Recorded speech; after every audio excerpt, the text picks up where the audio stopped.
Hey, it's Jay, and welcome back. I got a new camera, so hopefully my quality ups a little bit, and I'm really excited to try it out. And for this week's review, we're going to be looking at the best parody for Star Wars, seeing as I just reviewed Episode 9.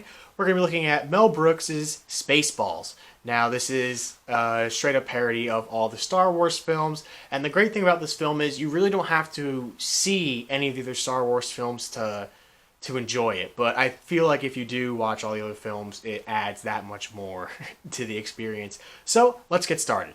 So the film starts off, and Planet Spaceball has exhausted all of its air resources, and they are led by President Scroob, played by Mel Brooks himself.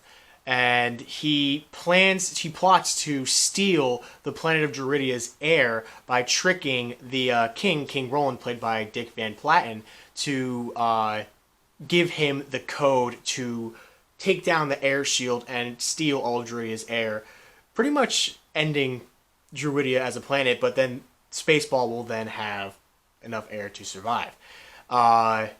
He enlists the aid of Darth Helmet, played by Rick Moranis, and his pilot, Colonel Sanders, played by George Weiner, on Spaceball 1.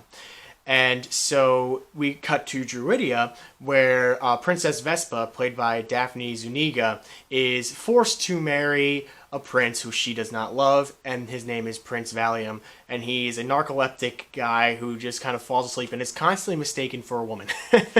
So she flees the wedding because she's just not ready and doesn't want to marry this guy in her Mercedes spaceship. And she flees with her robot companion, Dot Matrix, performed by Laureen Yornell, but voiced by Joan Rivers. So, yeah, doesn't know what she's about to get herself into, though. So, in a panic, Roland calls for the aid of Lone Star, played by Bill Pullman, and his half-dog, half-human sidekick, Barf, played by the great John Candy. And he offers them a hefty reward to get Vespa back before she is kidnapped or captured. And they're able to make it to Vespa and save her before Spaceball 1 gets to her. They try to advance and pursue them, but Darth Helmet, being somebody who doesn't want to wait for action, forces Colonel Sanders to put the ship into ludicrous speed, which causes them to fly right past them, and thus they are miles ahead of them now because they're now at ludicrous speed.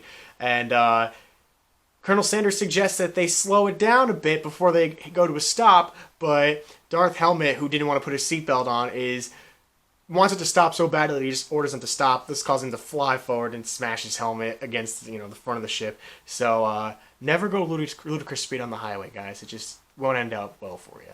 So it looks like our escapees are out of fuel and they are forced to crash on the desert moon of Vega. And they continue on foot to escape Darth Helmet and Spaceball 1, but it is blazing hot because it's kind of like a desert, and they pass out due to lack of water and just heat exhaustion and everything like that. They are discovered by a group of little men called Dinks, and they're aliens that inhabit the moon, and they give them water and are able to bring them to Yogurt, played by Mel Brooks again. And Yogurt is able to teach Lone Star how to use the Schwartz. Can you guess what that's parodying? And is able to show him how the Schwartz works and everything like that. Vespa and Lone Star kind of start to flirt, but Vespa laments that she can only marry a prince. That's law. She can't marry anybody else, no matter how much she doesn't like the guy. She has to marry a prince because that's just how things work in royalty like that. So it seems as though Lone Star and Vespa are starting to form a thing, but that thing may never come to fruition, seeing as she needs to marry a prince. So, Helmet and Sanders use a VHS copy of Spaceballs the movie. Yeah, it's a really funny fourth wall break, and they're able to find out where our escapees are. And using the power of illusion, they are able to capture Princess Vespa and Dot. Barf and Lone Star are made aware of this and are in hot pursuit to try to get him back. They're able to infiltrate Spaceball 1 and rescue Vespa. However, before all that, they threaten King Roland with giving Vespa back her original nose, and it's revealed that the nose she has now was done by a plastic surgeon, and her real nose was like out to here and really crooked, like, kind of like a crow's nose. And so King Roland finally gives in and gives them the code, which is 12345, which is, I don't know, that's like what an idiot would have on his luggage or something. And they're able to open up the air shield and turn Spaceball 1 into Mega Maid. And they start to suck the air off of Druidia to get the air back onto Spaceball, the planet Spaceball. However, after Lone Star and Barf infiltrate the ship, Lone Star uses the Schwartz to, put the vacuum from suck to blow, and puts the air back on Druidia, just thus saving all the inhabitants of Druidia. So, but the fight's not over yet.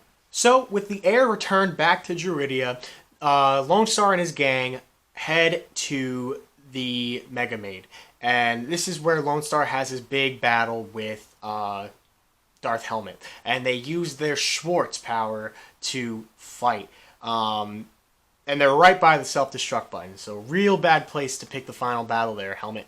And he involuntarily smashes into that button, thus causing the ship to go into self-destruct mode. So the race is on to try to get out of there, but President Scroob, Colonel Sanders, and Darth Helmet do not make it into pods in time, and the ship blows up, and the head falls onto a planet and lands there, much to the embarrassment of the Planet of the Apes-like inhabitants of this moon. So yeah, and it looks like our heroes got out of there just in the nick of time, too. So I forgot to mention that the reason why Lone Star and Barf took this mission is because they owe money to the mob boss Pizza the Hut, which is obviously a parody of Jabba the Hutt. And so as they return Vespa back to their home, he actually Lone Star denies the cash prize that King Roland was promising, and only took enough money to cover food, gas, and tolls. And he's just really upset that he has to leave Vespa behind. But Lone Star has this medallion on his neck throughout the whole movie. He doesn't know what it means because he can't read it. And he gives it to Yogurt to try to decipher. But Yogurt's like, I can't really reveal that to you right now, and gives him a fortune cookie. And since they have to leave a diner due to some circumstances, Lone Star cracks open his fortune cookie, and it's revealed that he's actually a prince. That medallion on his neck was actually a royal birth certificate. So they have to quickly fly back to Druidia and stop the wedding before Vespa marries Prince Valium. And he's revealed to be a prince, and they live happily ever after. Yeah, so that was Spaceballs, the movie. This film is a lot of fun. Critics kind of panned it for not being that funny, but I loved how they handled this film. The fourth wall jokes can rival Deadpool with how funny they are. Like I said, they literally watch a copy of Spaceballs on VHS to find out where they are. And they actually get to the scene where they're at right now. So like they're as if they're talking in the VHS tape. So it's like, it's so meta, it's crazy. I love it. I love when Yogurt is talking about all the Spaceballs merchandise that they have, like Spaceballs dolls and sheets and flamethrowers, and the kids love that one. I love the fourth wall breaks. They're great. And the parodies of all the characters are just phenomenal. Lone Star is Han Solo, Barf is Chewbacca, Princess Vespa is Leia, Scroob is Palpatine, Yogurt is Yoda, Darth Helmet is Darth Vader, and I mean, you missed it, but Colonel Sanders, like KFC, the Colonel. So, but he doesn't parody anybody. But the parodies are so spot on. Oh, and Dot Matrix is also C-3PO.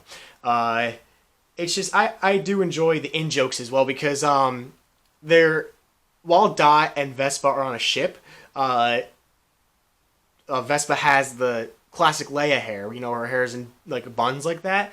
But it turns out that's actually not even her hair, that's her headphones. So it's just little subtle jokes like that that really enhance, jokes and how the movie's tone is. Because, like, who would think of that? Who would be like, oh, that's her hair. Oh, no, there's her headphones.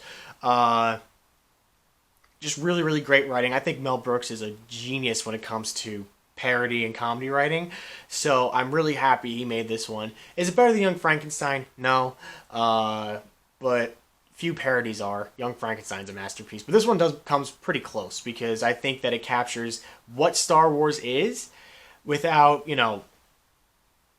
over exaggerating everything. The ludicrous speed is so funny because everyone talks about how light speed is so fast, but it's like, well, what if there was speeds that are faster than light speed? And that's when ludicrous speed comes in, which leaves plaid-like tracks in space. I also just love how they're cars, like they're spaceships are cars. Like I said, Vespa's isn't a Mercedes-Benz, and hang on, I completely forgot what Lone Star's ship is. Winnebago. So they're cars. They're not spacecraft. They're actual cars, leaving tire tracks if they're turning around, making quick skid moves to turn around. Like they're leaving tracks. It's really funny jokes like that enhance the situations.